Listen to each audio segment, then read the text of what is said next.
Hello to all my dear brothers and sisters. So this side Purva Gaur and welcome to Dhair Batch. So I hope you all are hale and healthy and doing rock in your studies. So today we will gonna to start with a new chapter and the name of the chapter is light. Very important chapter for exam because इस chapter से बहुत अच्छे level के question पूछे जाते हैं और ये चैप्टर बहुत इंटरेस्टिंग और बहुत इंपॉर्टेंट है। तो इस चैप्टर में बिल्कुल भी कन्फ्यूज़न मत रखिएगा, अच्छे से इस चैप्टर को पढ़िएगा। ठीक है, सारे कन्फ्यूजन अपने क्लियर कर लीजिएगा जितने भी डाउट्स हों और अच्छे से इस चैप्टर को इतना अच्छे से करना कि एग्जाम में कोई भी क्वेश्चन है उसमें बिल्कुल ऑप्शंस में आप घूम ना जाओ, बस क्वेश्चन पढ़ के जो करेक्ट आंसर है सीधे वो लगाओ। ठीक है, और आगे बढ़ जाओ। Okay, so without wasting a precious time let's start with question number first. So the question number first is the impression or sensation remains on the retina for about how many seconds even after removal of the object. पहले मैं question समझा देती हूँ, ठीक है, question को overview दे देती हूँ। क्वेश्चन कहना चाह रहा है कि तब हम कोई ऑब्जेक्ट देखते हैं तो उस ऑब्जेक्ट की जो इमेज होती है वो हमारे रेटिना पर बनती है। ठीक है, बिल्कुल सही है। तो अब वो जो इमेज रहेगी वो कितने टाइम तक रहेगी, कितने टाइम तक, कितने सेकेंड्स तक रहेगी, बहुत ज़्यादा टाइम तक तो नहीं रहती, कितने सेकेंड्स तक रहेगी। तो जैसे कि फॉर एग्जाम्पल अगर जिसको समझ में नहीं आया है, आप एक क्वेश्चन को अपनी स्क्रीन फोन स्क्रीन जिस पर भी देख रहे हो, ठीक है। अब आप अपनी नज़रों को हटाओ और जब ये जो क्वेश्चन की जो इमेज है आपके रेटिना पर बनी, तो ये इमेज कितनी देर तक बनी रहेगी आपके रेटिना पर, कितनी देर तक आपको याद रहेगा। तो वो जो सेकंड्स में आंसर होगा बेसिकली, ठीक है। तो वो टाइम बताना है आपको कि कितने सेकंड्स तक वो बनी रहेगी। एक second, 1/16 of a second, 16 seconds या 1 मिनट। तो वो जो टाइम होता है ना कि उसके बाद इमेज या फिर जिस भी ऑब्जेक्ट की आपकी इमेज बनी है वो रिमूव हो जाती है, तो वो जो टाइम होता है वो होता है 1/16 of a second. I hope कि इतने में तो आपको समझ में आ गया होगा, काफ़ी टाइम दे दिया इस पर, बट कोई बात नहीं। Question 2, the cells present in the retina of eye and responding to the intensity of light are. अब देखो, जो इंटेंसिटी ऑफ लाइट के लिए रिस्पॉन्सिबल होते हैं वो जो रेटिना पर सेल्स होते हैं वो कौन से होते हैं। तो हमेशा याद रखना कि इंटेंसिटी ऑफ लाइट के लिए हमेशा रॉड शेप्ड सेल्स जो होते हैं वो रिस्पॉन्सिबल होते हैं। ठीक है, एंड यहाँ पर एक और क्वेश्चन है कि कलर के लिए जो रिस्पॉन्सिबल होते हैं ना, कलर के लिए हमेशा कॉन शेप्ड जो होते हैं वो रिस्पॉन्सिबल होते हैं। तो इसमें कन्फ्यूजन मत रखिएगा, इंटेंसिटी ऑफ लाइट के लिए रॉड शेप्ड एंड कलर के लिए हमारे कोन शेप्ड। ठीक है। Question 4, the disease of eye in which crystalline lens becomes hazy or even opaque due to development of membrane over it is. तो यहाँ पर एक आई डिसीज होता है, इसमें क्या होता है कि हमें दिखता नहीं है, जिसको हम हिंदी में, मैं हिंट दे देती हूँ आपको, वो इंग्लिश में फाइंड करना है। फिर हिंदी में उसको मोतियाबिंद बोलते हैं, मोतियाबिंद बोलते हैं शायद, है ना। तो इसमें क्या होता है कि इसमें यहाँ पर दिखता नहीं है, और मैं आपको बता दूं कि इसका आंसर अगर आपने सोच लिया तो मैं भी आंसर बता देती हूँ। ये जो आंसर होगा इसका होगा कैटरेक्ट। इसमें मैंने थोड़ा सा और इन्फॉर्मेशन आपको दे देती हूँ, अगर आपको पता होगी तो बहुत अच्छी बात है, जिसको नहीं पता सुनो। ये जो कैटरेक्ट होती है इसमें होता क्या है बेसिकली, इसमें ना जो लेंस होते हैं उस पर एक प्रोटीन की लेयर आ जाती है। ठीक है, वो प्रोटीन की लेयर आ जाती है और या इसमें जो आईज हो जाती है ना वो वाइट हो जाती हैं।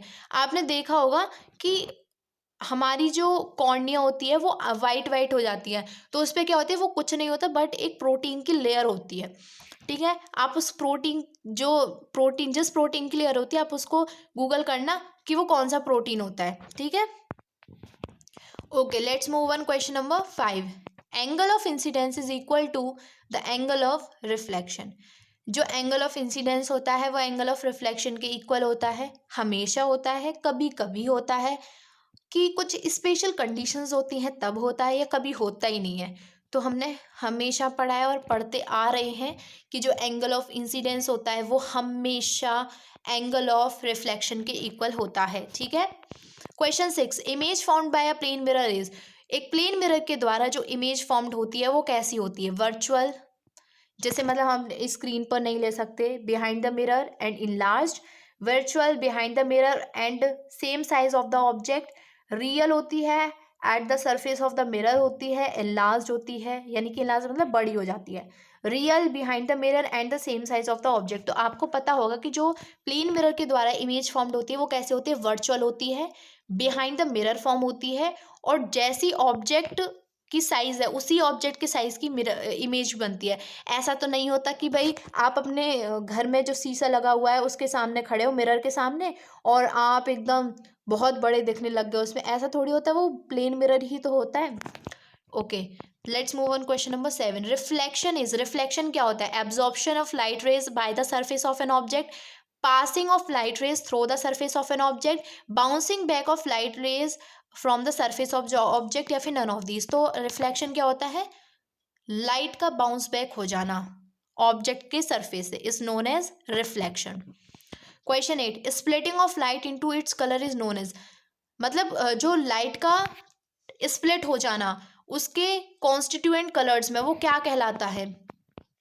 Options are here, spectrum, dispersion, rainbow या नन ऑफ दीज। तो वो क्या कहलाता है? वो कहलाता है डिस्पर्जन। ओके, बहुत इंपॉर्टेंट क्वेश्चन है, पूछा भी गया है तो इसे याद रखिएगा।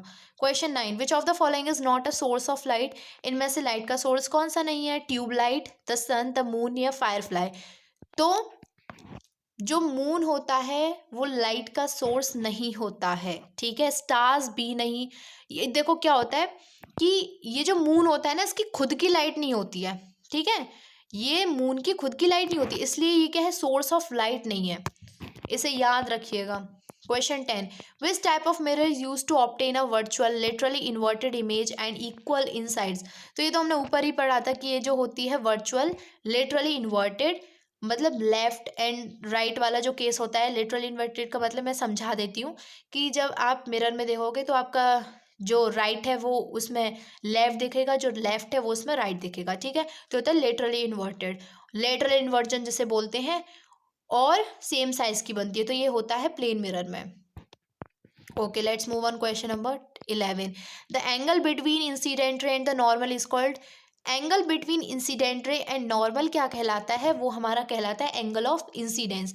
And the angle between reflected ray and normal is known as angle of reflection, ठीक है, तो ये ध्यान रखिएगा।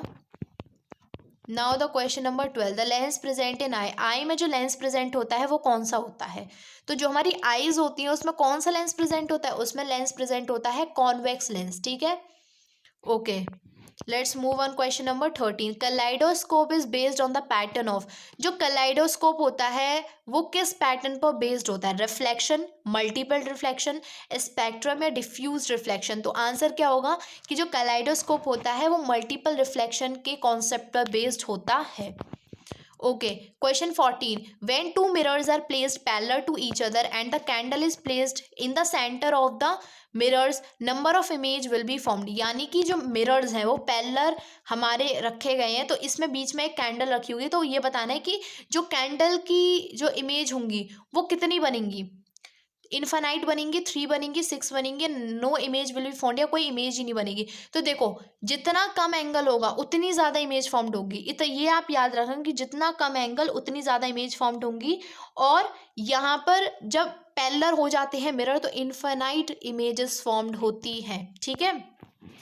और वन मोर थिंग, मैं आपको थोड़ा सा एडिशनल भी बता देती हूँ इसमें कि अब वैसे तो आपने पढ़ा होगा कि मल्टीपल इमेजेस का मतलब नंबर ऑफ इमेजेस कैलकुलेट करने का एक फॉर्मूला होता है, वो होता है 360, वेट अ सेकेंड, या 360 डिग्री अपॉन थीटा, एक वो एंगल होता है कि कितना एंगल है, ठीक है, और -1। अगर इवन आती है इमेजेस तो उसमें हम -1 करते हैं, अगर ऑड आती है तो चलता है, ठीक है, बट इवन नहीं आनी चाहिए।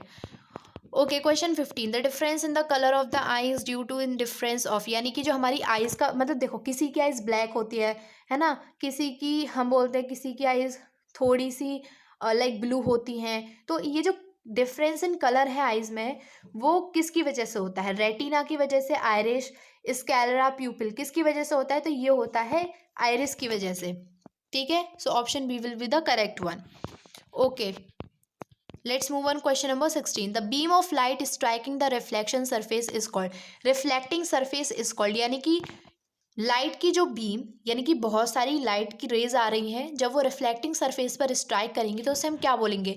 रिफ्लेक्टिंग रे, इंसिडेंट रे, रिफ्रैक्टेड रे या नॉर्मल। तो उसको क्या बोलते हैं? जो स्ट्राइक कर रही होती है रिफ्लेक्टिंग सरफेस पर उसे हम बोलते हैं इंसिडेंट रे, ठीक है, और जब वो स्ट्राइक करके जा रही होती है तो उसको बोलते हैं reflected ray. Okay, question 17, beam of light bounced back by the surface after falling on it is called reflected ray. ठीक है, मतलब देखो ये हमारा मिरर है, ठीक है, यहाँ से जो रे आई इसको बोलेंगे हम इंसिडेंट रे, और जो बाउंस बैक करके चली गई इसको बोलेंगे हम रिफ्लेक्टेड रे। सीधा से ये कह रहा है इन दोनों क्वेश्चंस में। Okay, question 18, band of 7 colour is known as, जो 7 कलर्स का बैंड होता है उसको हम क्या बोलते हैं, उसको हम बोलते हैं स्पेक्ट्रम। ठीक है, उसको स्पेक्ट्रम बोलते हैं। वो जो 7 कलर्स होते हैं वो होते हैं विवग्योर। कौन कौन से होते हैं, violet, indigo, blue, green, yellow, orange and red. Question 19, rainbow is formed after rain due to, rainbow जब फॉर्म्ड होता है ना, रेन के बाद, तो वो किस फिनोमेना पर वेस्ट होता है, तो वो जो होता है वो डिस्पर्जन की वजह से होता है। और आपको पता है कि जो हमारे रेन की जो ड्रॉप्स होती हैं वो एक प्रिज्म की तरह वर्क करती हैं। ठीक है, तो वो भी एक कंसेप्ट है। Okay, question 20, front burst part of the I is called, जो फ्रंट बर्स्ट पार्ट होता है हमारे आई बॉल का उसे हम क्या बोलते हैं, तो उसे हम बोलते हैं कॉर्निया। ठीक है, हम बोलते हैं उसको cornea. Okay, so let's move on question number 21, visually impaired people can read and right using, जो मतलब ऐसे लोग जो विजुअली इम्पेयर्ड होते हैं, जिनको दिखता नहीं है, वो लिखते या रीड कैसे करते हैं, तो एक सिस्टम होता है, ठीक है, वो होता है ब्रेल सिस्टम, तो उसकी हेल्प से ये सारी चीज़ें कर पाते हैं। ठीक है, question 22, the amount of light entering the I is regulated by, मतलब कि कितनी लाइट हमारी आई के अंदर जानी है उसके अमाउंट को कौन रेगुलेट करता है, आइरिस, सिलियरी मसल्स, प्यूपिल या लेंस, तो उसको कौन अमाउंट की लाइट को रेगुलेट कौन करता है, तो वो करता है प्यूपिल। ठीक है, so option C will be the correct one. Okay, let's move on question number 23, the focal length of the eye lens is changed by, जो focal length होती है आई लेंस की वो कौन चेंज कर पाता है, रेटिना, आइरिस, प्यूपल या सिलियरी मसल्स, तो वो कौन चेंज कर पाता है, सिलियरी मसल्स वो चेंज करती हैं। ठीक है, तो option D will be the correct one. Just wait a second, question 22, sorry, इसका जो आंसर होगा वो होगा आइरिस। ठीक है, कोई बात नहीं, गलती सबसे होती है, आपको अगर सही आंसर पता है ना तो it's good. Okay, let's move on question number 24, so the question is, the human eye forms the image of an object as its iris, cornea, pupil and retina. ये तो बहुत ईजी है कि जो ह्यूमन आई होती है वहाँ उस पर ऑब्जेक्ट की इमेज कहाँ बनती है, तो ऑब्जेक्ट की इमेज बनती है रेटिना पर। ठीक है, okay, question 25, far point of a normal human I is situated at, तो वो कहाँ पर सिचुएटेड होता है, जो फार पॉइंट होता है किसी भी नॉर्मल ह्यूमन आई का वो इन्फिनिटी पर सिचुएटेड होता है, तो option D will be the correct one. ठीक है, okay, question 26, the least distance of distinct vision for a young adult with normal vision is, तो उसका जो नॉर्मल विजन की जो मतलब डिस्टेंस बतानी है, ऐसी कौन सी लीस्ट डिस्टेंस है, तो वो हमारी जो लीस्ट डिस्टेंस होती है वो होती है हमारी 25 सेंटीमीटर। ठीक है, तो C will be the correct one. Okay, question 27, the near point at the age of 60 years is, 60 years की जो एज पर जो नियर पॉइंट होता है वो होता है हमारा 200 सेंटीमीटर का। ठीक है, शायद से आपको ये ना पता हो बट कोई बात नहीं, आप इन्हें लर्न कर लीजिएगा। Okay, question 28, the message of image formation is conveyed, यहाँ पर ये स्पेलिंग गलत हुई है but no problem, convey to the brain by, तो जो मैसेज होता है कि इमेज फॉर्मेशन का वो ब्रेन तक कौन कन्वे करता है, कॉर्निया। हाँ, बिल्कुल नहीं, ठीक है, ये तो हो नहीं सकता। सिलियरी मसल्स, ये तो नहीं होगा, ये तो हम लोग की कुछ और काम करती हैं, कॉर्निया का भी वर्क अलग होता है, सिलियरी मसल्स का भी वर्क अलग अलग होता है। ठीक है, येलो स्पॉट तो हो भी नहीं सकता, जो ऑप्टिकल नर्व्स होती हैं वो मैसेज को कन्वे करती हैं। ठीक है, question 29, a person who can not see the distant object is said to be suffering from, जो इंसान डिस्टेंट ऑब्जेक्ट नहीं देख सकता है वो उसको क्या हुआ होता है, मतलब किस चीज़ से सफ़र कर रहा होता है, उसको क्या होता है, मायोपिया। इसमें बहुत कन्फ्यूज़न होता है, बहुत सारे लोगों को मायोपिया क्या होता है, हाइपरमेट्रोपिया क्या होता है, तो जिसको दूर का नहीं दिखता वो होता है मायोपिया, ठीक है। और जिसको पास का नहीं दिखता वो होता है हाइपरमाइटोपिया, ठीक है। इसको याद रखना, ये थोड़ा सा इंपॉर्टेंट है। लेकिन आप पता है आपको, अगर आप इसका हिंदी मीनिंग निकालोगे ना तो इसका हिंदी मीनिंग में आप कंफ्यूज हो जाओगे। जैसे कि अगर जो हमारा मायोपिया होता है उसको हम क्या बोलते हैं कि शायद उसको हम मतलब इंग्लिश में तो शॉर्ट साइटेडनेस बोलते हैं, और जो हमारा हाइपरमाइटोपिया होता है उसको हम बोलते हैं, उसको दूरदृष्टि बोलते हैं। अब देखो हाइपरमाइट्रोपिया को हम हिंदी में दूरदृष्टि बोल रहे हैं, है ना। तो दूरदृष्टि अब यहाँ पे, लेकिन अगर हम इसका इंग्लिश में देखेंगे ना तो इसमें हमें पास का नहीं दिखता है, और अगर हिंदी में देखेंगे तो दूरदृष्टि यानी कि दूर का। अगर आप हिंदी में मतलब निकालोगे तो ये निकलेगा ना दूरदृष्टि, तो इसलिए इंग्लिश में इसका अलग होता है, हिंदी में अलग होता है। बट जो एक्चुअल मीनिंग है वो है कि इसमें हमें किसका नहीं दिखता, इसके हमें पास का नहीं दिखता है, ठीक है। तो ये याद रखना कि हाइपरमाइट्रोपिया में हमें पास का नहीं दिखता और मायोपिया में हमें दूर का नहीं दिखता है, ठीक है। लेकिन देखो, मैं थोड़ा सा और इसमें ऐड करूँगी। तो मायोपिया इस शॉर्ट साइटेडनेस और इमेज जो फॉर्म होगी वो बिटवीन द रेटिना फॉर्म होती है, ठीक है। और ड्यू टू, होता क्यों है मायोपिया, होता क्यों है, कभी कभी ये भी पूछ सकता है कि मायोपिया ही क्यों होता है। तो क्यों होता है, क्योंकि ये जो आई लेंस होता है ना, एक्सेसिव कर्वेचर हो जाता है। तो excessive curvature of eye lens and जो हमारी आई बॉल होती है वो एलोंगेट हो जाती है, तो उसकी वजह से हमारा मायोपिया होता है। समझ में आ गई बात? ओके।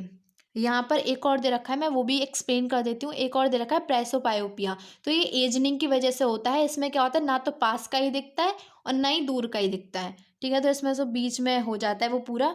और एक और दे रखा है, वो भी एक्सप्लेन कर ही देती हूँ। इसमें दे रखा है हम लोग का एस्टिग्मेटिज्म। इसमें क्या होता है कि इसमें जो 3D ऑब्जेक्ट्स होते हैं वो हमको नहीं दिखते हैं, रेगुलर शेप्ड जो होती हैं वो नहीं दिखती हैं, ठीक है। तो ये प्रॉब्लम होती है इसमें। सो आई होप कि आपको समझ में आ गया होगा जो भी मैंने आपको इम्पोर्टेंट बताई। जो चारों दे रखे हैं ना इसमें, ये बहुत इंपॉर्टेंट है। इसमें कोई भी आ सकता है, क्योंकि आई थिंक मायोपिया हेटरोमोपिया तो कॉमन है, ये तो पूछा ही जाता है। और हो सकता है कि हमारा ये जो दो ऑप्शंस अलग हैं ये भी पूछे जाएँ, तो आप भी इनको अच्छे से और इसके बारे में आप और भी पढ़िएगा। बहुत इंटरेस्टिंग टॉपिक है ये भी, ये डिफेक्ट ऑफ आई के अंदर ही आ जाता है। तो that's all for today. Thank you, thank you, thank you so much.